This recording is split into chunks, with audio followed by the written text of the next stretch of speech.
Hello and welcome to the program. On the 5th anniversary of the beginning of Russian aggression against Ukraine, the United Nations General Assembly, for the first time in its history, held a special debate titled The Situation in the Temporarily Occupied Territories of Ukraine. Russia received an impressive portion of criticism and condemnation of actions in Donbas and Crimea. To talk more about this, we welcome to our studio today Hennadiy Maksak, Chairman of the Foreign Policy Council, Ukrainian Prism. Hello and thank you for joining us. Thank you for having me. So, the situation in temporarily occupied territories of Ukraine was a new agenda item for the UN General Assembly. In general, what other major outcomes of this UN Assembly would you outline here? I think it's a very important step for Ukraine, since we are not part from this year on. We're not part of the non-permanent membership of this council, Security Council. That means that we have to invent more other reasons and conditions for being present and being to voice our position on the level of General Assembly and UN at large. So I think it's a very good start for this year.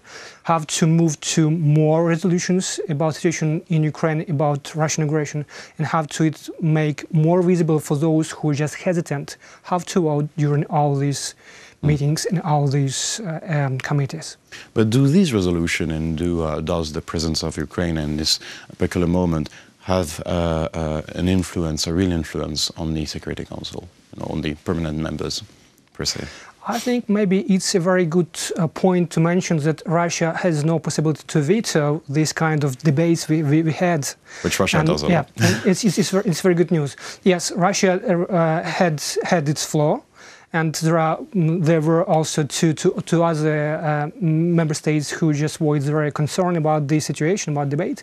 But what's more, we are on the right track because we had majority of those who supported Ukraine, our sovereignty and territorial integrity.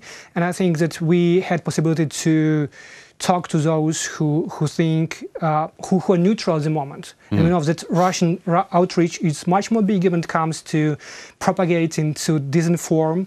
And I think this was a good point to indicate what is the situation with numbers, with figures, and with damage. Facts, basically, with casual Absolutely. and concrete facts.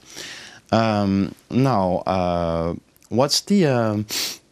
Were there any suggestion here to bring Russia in front of let's say, a court of justice, international court of justice, or a thing like that? Are there any steps towards this? Ukrainian delegation reiterated, and Poroshenko as well, that there are already some decisions made by the International Criminal Court, International Court of Justice, which are associated with Russian situation and conflict with Russia. And I think that this kind of repetition of all this information, and that there are already some decisions, and that Russia already identified as the part of the conflict, is a very good sign. And I think it could be just the one part or one step in the direction how to try to put more pressure via different courts and different arbitrage institutions we have in the world. Now, President Petro Poroshenko also called for the UN Assembly to deprive Russia of its veto right. What's your sense of that? Is it possible? Is it not? What could be the procedure here? Theoretically, it's possible. It's a package of bigger effort about reforming of United Nations organization. But my sense, it's not for this year, and it's not for the horizon we could just see, because it's really part of a big effort have to make it more efficient. At the moment, I think there is no political will to be involved in all this process just in this time span, I would say. Now we just talked about President Poroshenko's speech. Let's listen to him. We have a soundbite here of him talking about Russia's presence in occupied territories in Ukraine. Today's consideration by United Nations General Assembly of a new agenda item, situation in the temporary occupied territories of Ukraine. It is a clear testimony of the Assembly's readiness to address pressing issue. The total number of the Russian armed forces alongside with the Russian-Ukrainian border is over 87,000. Military expert would tell its stride that an armed grouping in the Russian border with Ukraine is an offensive strike group personnel. It has nothing to do with defense. They are meant for the military strike. And this is what the Kremlin is being prepared for. Now, during his speech and later, during a bilateral meeting with UN Secretary General Antonio Guterres, the President of Ukraine suggested the possibility to deter this defense and the amount of troops, introducing a technical mission that would determine the format of deployment of peacekeepers. What's your stance on that? I think it's a good proposal, but I would say it's not a very new one. Mm-hmm. We already addressed Antonio Guterres with several our initiatives how to deploy this mission. I mean, technical mission for assessment. But at this time, we don't have a positive answer. But I think that we reiterated in for one more time. It's a good effort just to have it on political agenda, not only like addressing many of those who are sitting in the General Assembly meeting, but trying to put it on political agenda, on General Secretary, and the decision to assign his deputy to Ukraine for a visit, I think it's already something for us. We could just try to use this possibility to put more information and maybe more diplomatic pressure, if I may put it in that way, to create environment for this mission to be deployed to Ukraine. So you're saying that the fact that it's on the table is already quite a big step?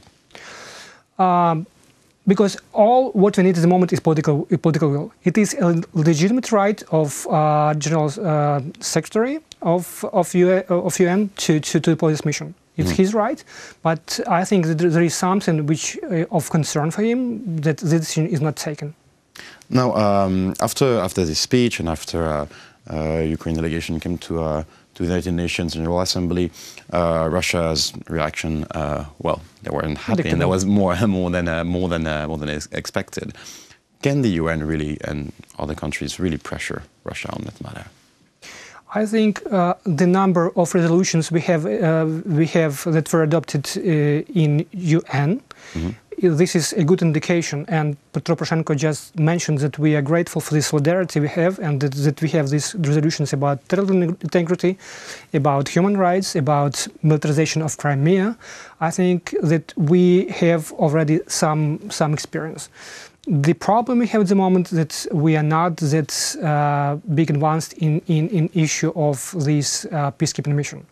That's why I think that we should try to put on every possible meeting this issue and trying to discuss it with on the level of Secretary General, on the level of Security Council, on the level of General Assembly, on committees, and thus trying to put this issue once again on our table. Now, soon, let's say in end of March, there's going to be elections in Ukraine. How to ensure that there is a continuity, some sort of stability into pressuring Russia in the international agenda here, whoever wins the election? I think here we should strive for solidarity not only on the level of this platform of UN, but also we have to talk to our friends and to our partners within the European Union, within NATO, within other platforms, within OSCE, for just gathering more and more assistance we have, like the recent Foreign Affairs Council, which was held on 18th of February, where we had more targeted sanctions on Russia for capturing Ukrainian salesmen and for capturing Ukrainian vessels. I think it's a good sign. So more assistance we have from different actors, more predictable for us would be the situation with elections, because it's now a secret that there would be Russian intrusion, Russian... It's already been... Yes, absolutely.